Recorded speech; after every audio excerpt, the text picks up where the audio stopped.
हाँ जी बच्चे, हमने पिछली क्लास में ना टॉर्क का एक्सप्रेशन किया था और आपको मैंने फॉर्मूला बताया था टॉर्क का टाउ का। हाँ जी, क्या फॉर्मूला था? NBIA sine alpha, MB sine alpha भी होता था और वेक्टर फॉर्म में क्या था अपने पास?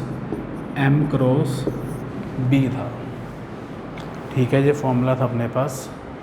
अब ध्यान से थोड़ा एंगल समझना है आपने। ये आपके पास कॉइल है, ठीक है। This is the uniform magnetic field B।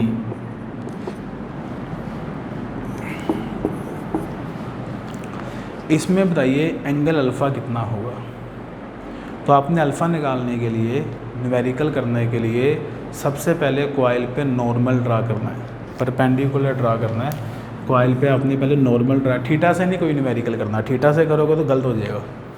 Alpha से करना आसान है। पहले कॉइल बनाई, कॉइल पे अपन ने परपेंडिकुलर ड्रा किया, नॉर्मल ड्रा किया, फिर इस नॉर्मल का मैग्नेटिक फील्ड के साथ एंगल देखो कितना बन रहा है, 90 डिग्री बन रहा है। तो आपके पास इस केस में अल्फ़ा की जो वैल्यू बनी वो कितनी बनी? 90 बनी। अल्फ़ा की अगर वैल्यू 90 बनी तो जो टॉर्क बनेगी, that torque become maximum, that is NBIA, क्योंकि साइन 90 तो होता है 1। इस केस में बनेगी मैक्सिमम टॉर्क। ठीक है, जब भी टॉर्क मैक्सिमम बने, जिस मैग्नेटिक फील्ड में टॉर्क मैक्सिमम बने, मतलब अल्फ़ा की वैल्यू 90 बने, तो that field is called, that magnetic field is called radial magnetic field. ये एक टर्म याद रखनी है, that magnetic field is called radial magnetic field. What is the meaning of radial magnetic field? When alpha is 90 degree and coil experience the maximum torque, तो जो magnetic field होगा it is radial magnetic field. ये term आगे use होगी। Second case draw करते हैं अपन। ये coil है, इसके अंदर से लाइंस क्रॉस करके जा रही है। मुझे इसमें पहले एंगल ढूंढना है, इस पर टॉर्क लगेगी या नहीं लगेगी। एंगल ढूंढते हैं इस पर। तो ये कॉइल होगी अपने पास, इस पर आपने क्या ड्रा करना है? नॉर्मल ड्रा करना है। इस नॉर्मल का एंगल जो बन रहा है मैग्नेटिक फील्ड के साथ वो कितना बन रहा है? 0 डिग्री बन रहा है, सॉरी। मैग्नेटिक फील्ड भी इसी तरफ है और ये नॉर्मल भी इस तरफ है। तो इस केस में जो अल्फ़ा बनेगा वो कितना बन रहा है आपके पास? 0 बन रहा है। चेक कर सकते हो आप। अगर इस केस में अल्फ़ा 0 बन रहा है तो जो टॉर्क बनेगी वो भी कितनी हो जाएगी? 0 हो जाएगी। तो कहने का मतलब ये है कि अल्फ़ा से न्यूमेरिकल करना आसान है, अल्फ़ा से एंगल ढूंढना बड़ा आसान है हमें। ठीक है, और नॉर्मली ना जो अपन नॉर्मल ड्रा करते हैं ये वाला, तो ये याद रखो कि जो नॉर्मल अपन ने ड्रा किया ना वो एरिया वेक्टर है। बस एरिया वेक्टर का मैग्नेटिक फील्ड के साथ एंगल देखना है। और अपन ने फर्स्ट चैप्टर में पढ़ा है एरिया वेक्टर पर कैसे ड्रा करते हैं, सरफेस के परपेंडिकुलर अपन एरिया वेक्टर लेते हैं। अगर ना भी पता चले एरिया वेक्टर की डायरेक्शन, तो इस केस में तो कॉइल में जैसे करंट फ्लो कर रहा होगा, कॉइल में आपके पास करंट फ्लो कर रहा होगा, तो राइट हैंड थंब रूल से भी अपन एरिया वेक्टर निकाल लेते हैं। Area vector we can find also with the help of right hand thumb rule. ये ऊपर की तरफ, इसमें भी अगर करंट आपके ऐसे आ रहा है तो राइट हैंड थंब रूल से अपन एरिया वेक्टर निकाल लेते हैं। उस एरिया वेक्टर का अपने मैग्नेटिक फील्ड के साथ एंगल देखना है। चलिए इसके हम कुछ क्वेश्चन अब न्यूमेरिकल ट्राई करते हैं।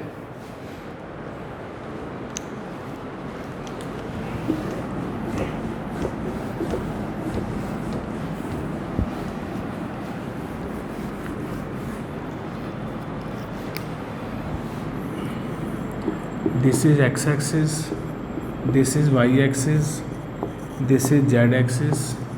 ये मैग्नेटिक फील्ड है 0.4 टेस्ला वाई एक्सिस के long, and here we place a rectangular coil with carries a current 2 ampere length इसकी गिवन है, साइड्स गिवन है 5 सेंटीमीटर एंड 2 सेंटीमीटर, मतलब लेंथ और ब्रेथ गिवन है 5 एंड 2। ठीक है, आपका क्वेश्चन है find torque acting on this coil, find torque acting on this coil. इस कॉइल में हमें टॉर्क पता लगानी है। तो सबसे पहले तरीका पता क्या है टॉर्क निकालने के लिए, आप पहले इसका एरिया वेक्टर लिखो, उसके बाद पता चलेगा। करंट ऐसे जा रहा है ना जी, तो थंब कहाँ जा रहा है, इनवर्ड जा रहा है, थंब कहाँ जा रहा है, इनवर्ड। चेक कर लो, अगर थंब इनवर्ड जा रहा है ना, मैग्नेटिक फील्ड ऊपर की तरफ है, थंब जा रहा है इनवर्ड जा रहा है, तो एंगल कितना बना, 90 डिग्री बना। पहले तो अल्फ़ा ढूंढ लो ना, अगर अल्फ़ा ही 0 आ जाएगा फिर तो आंसर फाइंड करने की ज़रूरत ही नहीं है। तो पहले अब राइट हैंड थंब रूल से पहले ये ना जो थंब से डायरेक्शन आती है एम की डायरेक्शन आती है, एम मैग्नेटिक डायपोल मूवमेंट की। तो मैग्नेटिक डायपोल मूवमेंट जो एम की डायरेक्शन आई ना आपके पास, वो इनवर्ड आई।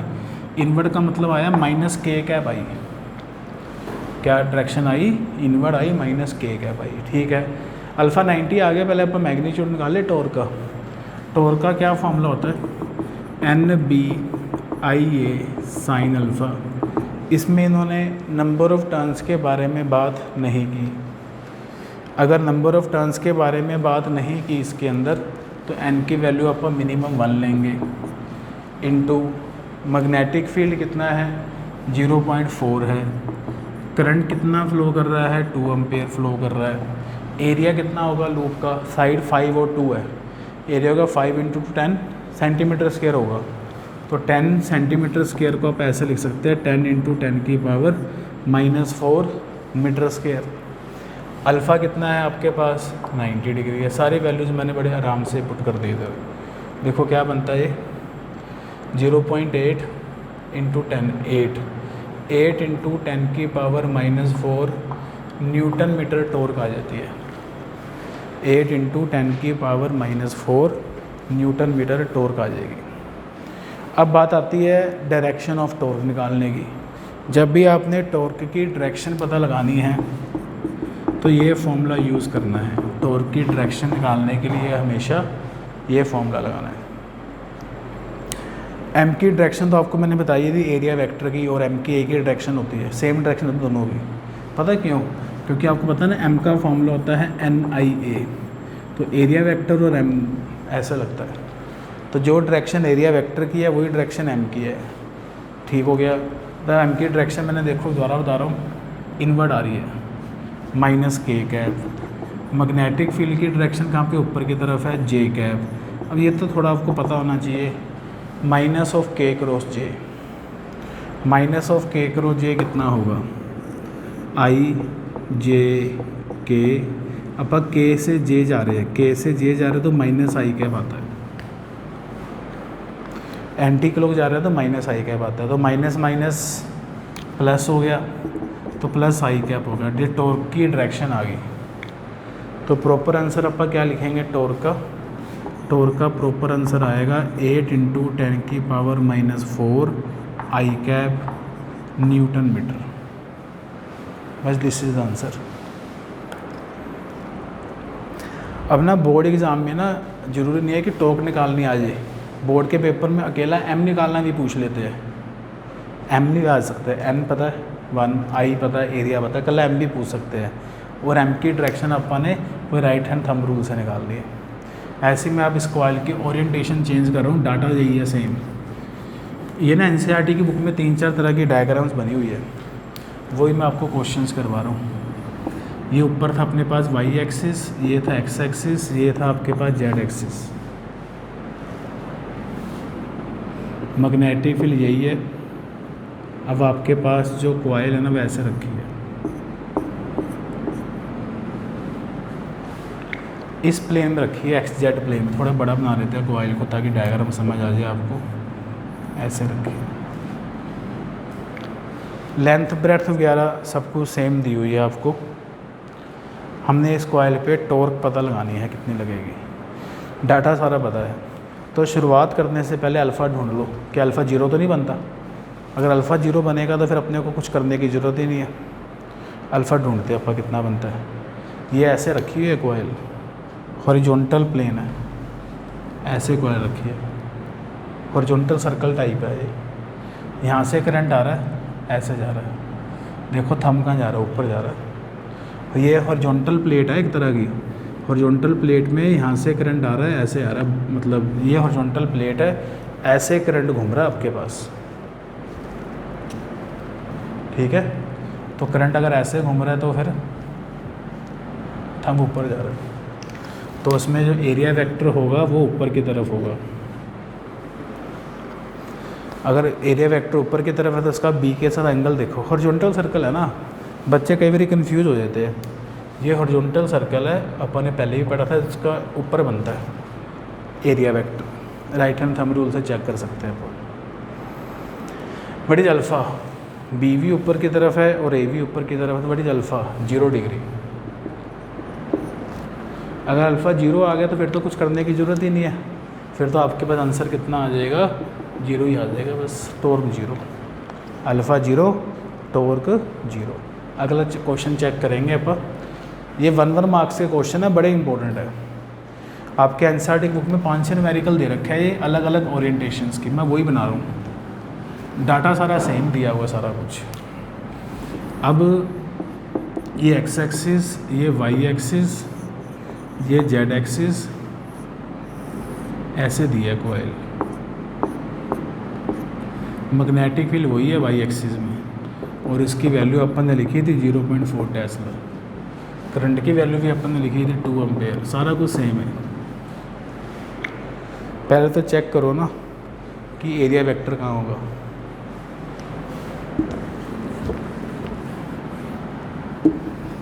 एरिया वेक्टर चेक करो इसमें।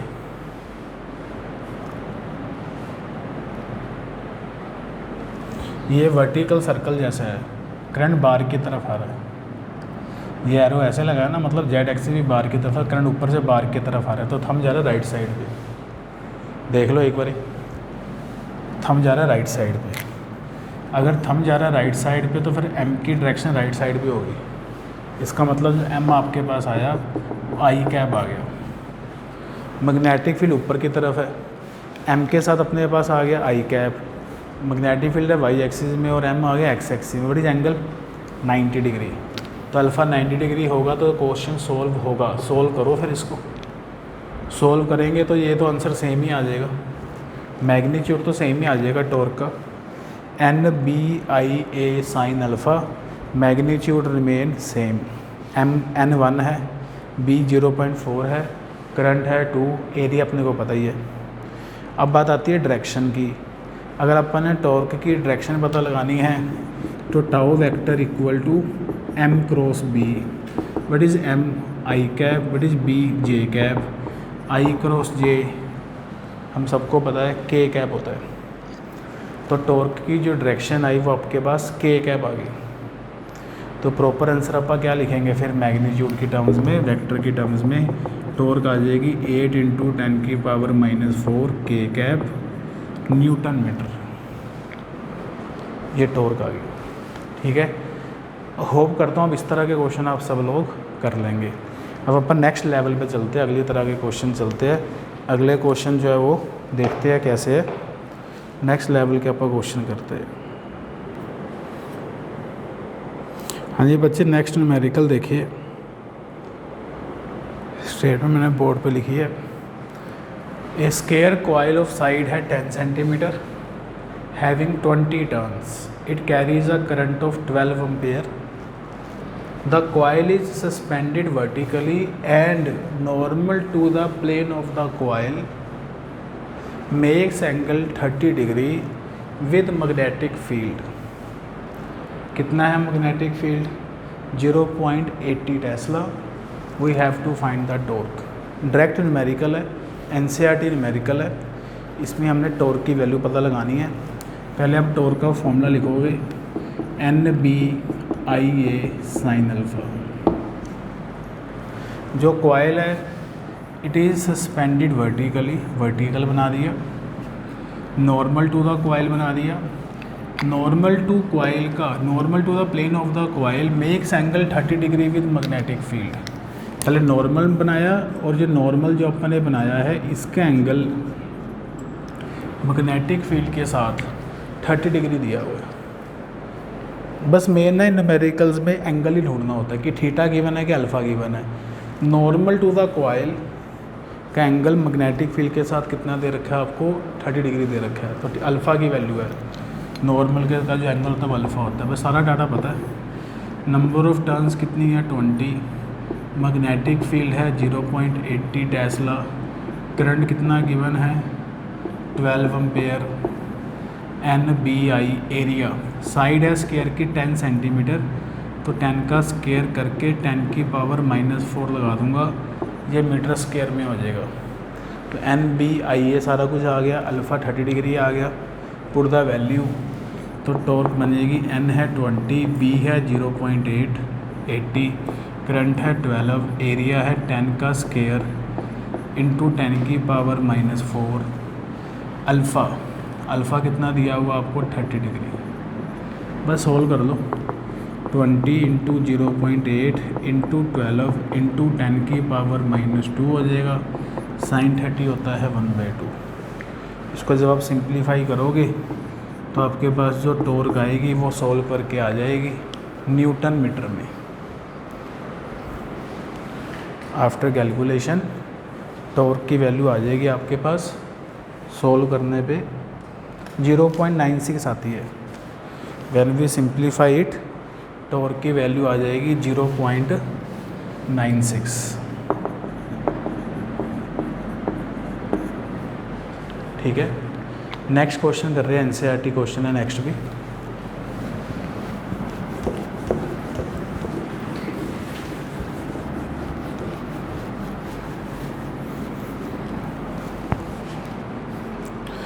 A circular coil of 30 turns, a circular coil of 30 turns and radius 8 centimeter carry a current of 6 ampere is suspended vertically in horizontal magnetic field 1 Tesla. ठीक है, the field lines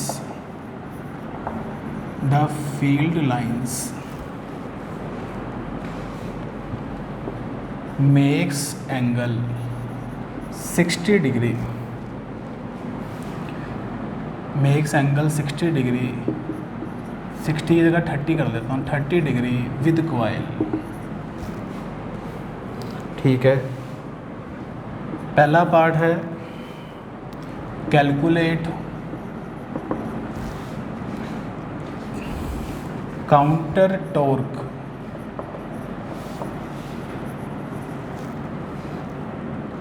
applied which prevent coil to turn। Second part है is torque remain same if shape of loop changes, area same, area remain same। हाँ जी,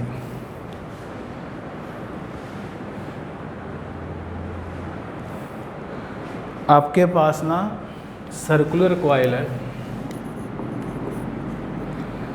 circular coil को अपन ने vertically suspend कर दी है और जो मैग्नेटिक फील्ड है ना वो हॉरिजॉन्टल है लेकिन वो एंगल बना रहा है 30 डिग्री विद कॉइल। तो या तो आप इसको थोड़ा सा वर्टिकल कॉइल को थोड़ा सा टिल्टेड कर दो ऐसे, और ये मैग्नेटिक फील्ड मैंने बना दिया, थोड़ा टिल्टेड है। डायग्राम अगर आप बनाना चाहे इसके हिसाब से तो थोड़ा सा मुझे कॉइल को ना ऐसे कर देता हूँ, इस तरह टिल्ट कर देता हूँ, ये बनेगी बात इससे, ये बनेगा। कॉइल के साथ एंगल 30 डिग्री दिया होगा, कॉइल के साथ एंगल 30 डिग्री है। डायग्राम वैसे रिक्वायर्ड नहीं है लेकिन हम समझने के लिए डायग्राम बना लेते हैं। कॉइल ऐसे है, वर्टिकल प्लेन में है, हॉरिजॉन्टल मैग्नेटिक फील्ड है। अब अपने को क्या क्या पता है, हमें पता है नंबर ऑफ टर्न्स कितनी है 30, रेडियस पता है, रेडियस पता तो अपन एरिया निकाल सकते हैं सर्कल का पाई आर स्क्वायर करके। पाई आर की वैल्यू 8 10⁻⁻⁴ लगा दी, मीटर स्क्वायर में हो गया। नंबर ऑफ टर्न्स आ गई है, एरिया आ गया, मैग्नेटिक फील्ड गिवन है 1 टेस्ला, करंट गिवन है 6 एम्पेयर।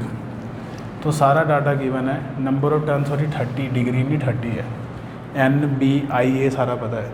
अब बच्चे गलती करेंगे, एंगल सीधा लिख देंगे 30 डिग्री। 30 डिग्री एंगल नहीं है, ये कॉइल के साथ एंगल है। हमें एंगल किसके साथ चाहिए, नॉर्मल के साथ चाहिए होता है। तो अब कॉइल पे पहले नॉर्मल ड्रा करो, कॉइल पे नॉर्मल ड्रा किया तो इस नॉर्मल का जो एंगल बनेगा ना, टोटल ये 90 होता है, तो ये एंगल जो बचेगा ये 60 बचेगा। तो अल्फ़ा की वैल्यू अपन ने 60 लेनी है। यहाँ गलती बच्चे करते हैं, अल्फ़ा की वैल्यू हमने कितनी लेनी है, 60 लेनी है। बस अब सब कुछ आपको पता है। टॉर्क का फॉर्मूला NBIA साइन अल्फ़ा। मैं सिंप्लीफाई नहीं करूँगा, आपने वैल्यू पुट करनी है and you get the answer. First part is over. इसका आंसर आप फाइंड करना मल्टीप्लाई डिवाइड करके। सेकंड पार्ट है, क्या टॉर्क सेम आएगी, क्या टॉर्क सेम आएगी अगर हम शेप बदल दे, जैसे सर्कल की जगह पर रेक्टेंगल कर दे, एरिया रिमेन सेम। तो आंसर है यस, टॉर्क रिमेन सेम, क्योंकि टॉर्क शेप पे डिपेंड नहीं करती, टॉर्क एरिया पे डिपेंड करती है। तो अगर अपन ने ऐसी शेप बनाई है, इसका एरिया सेम है, एरिया सेम होना चाहिए, shape nature of the coil पे डिपेंड नहीं करती। सिंपल बात ये है, कॉइल सर्कल हो, कॉइल रेक्टेंगल हो, हर एक केस में टॉर्क क्या आएगी, सेम आएगी, provided area should be same. तो आंसर सेकंड पार्ट का आंसर आएगा torque remain same because area is same. Torque remain same because area is same. Torque same आएगी क्योंकि आपके पास एरिया सेम है। It means torque does not depend on the shape of the coil. Torque does not depend on the shape of the coil provided area should be same. Torque does not depend on the shape of the coil provided area should be same. area same होना चाहिए, torque shape पे depend नहीं करती। ठीक है जी, torque के आपको मैंने न्यूमेरिकल्स कराए, इस तरह न्यूमेरिकल आप ट्राई करना। एक न्यूमेरिकल आप होल्ड कर रहे हैं, लास्ट न्यूमेरिकल है टॉर्क का, फिर आप कल मूविंग कॉयल गैल्वेनोमीटर वाला टॉपिक स्टार्ट करेंगे। तो आपका क्वेश्चन लिखेंगे आप, a wire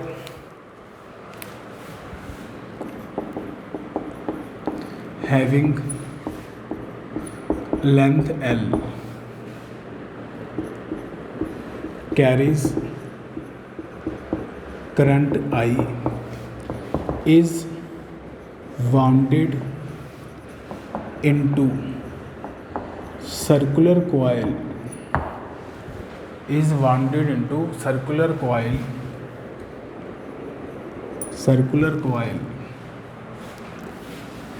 of n turns and then placed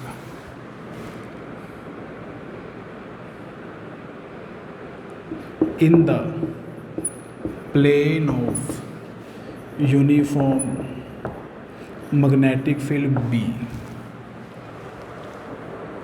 ठीक है, पहला पार्ट है फाइंड टाउ, टॉर्क कितनी लगेगी।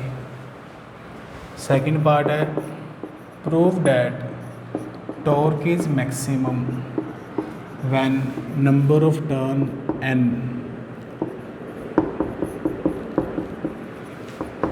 is unity, when number of turn is unity। Question समझो क्या है। आपके पास एक वायर की लेंथ L है, it carries a current I।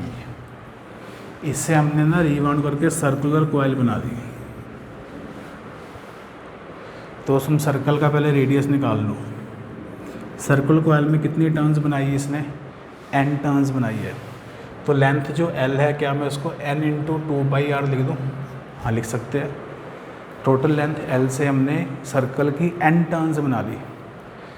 ठीक है, तो लेंथ L पेरीमीटर इक्वेट करते हैं अपन। तो रेडियस की वैल्यू कितनी आ जाएगी? L/n इंटू 2π रेडियस आ गया कॉइल का। फिर अपन ने कॉइल रखी कैसे है? Placed in the plane of magnetic field, मतलब जिस तरफ मैग्नेटिक फील्ड है ना, उसी प्लेन में अपन ने कॉइल रखी है, प्लेन में। तो इसमें चेक करो अल्फ़ा कितना होगा।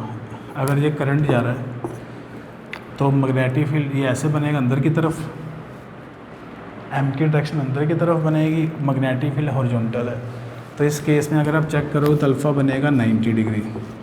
फिर टॉर्क अपन निकालेंगे, फॉर्मूला होता है NBIA साइन अल्फ़ा।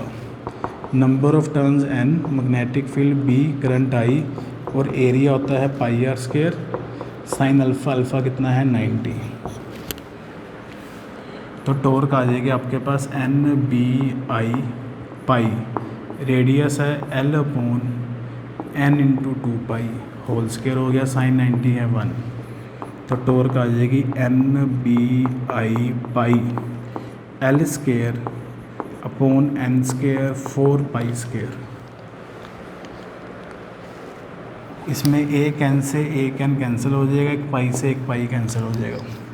तो आपके पास टॉर्क आ जाएगी BI L² upon n into 4π। ये पहले पार्ट का आंसर आ गया।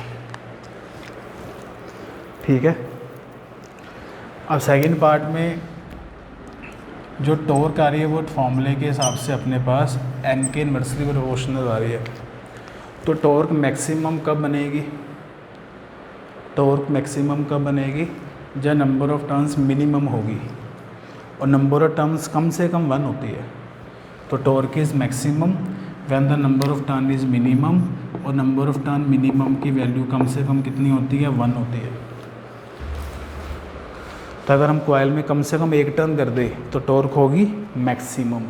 तो मैं अगर इस मैक्सिमम टॉर्क की वैल्यू निकालना चाहता हूँ तो क्या लिखूँगा मैं? BI L² तो है ही, अपॉन n1 ले लिया अपन ने मैक्सिमम टॉर्क के लिए, तो ये आंसर आ जाएगा BI L² / 4π। This is the maximum torque acting on the coil. ठीक है, इतना आप करिए। कल हम मूविंग कॉइल गैल्वेनोमीटर स्टार्ट करेंगे। इसका न्यूमेरिकल आप बुक से प्रैक्टिस कर सकते हैं, अपनी प्रतीप्स की सब्जेक्टिव बुक से सारे न्यूमेरिकल आपसे सॉल्व हो जाएंगे। Thank you.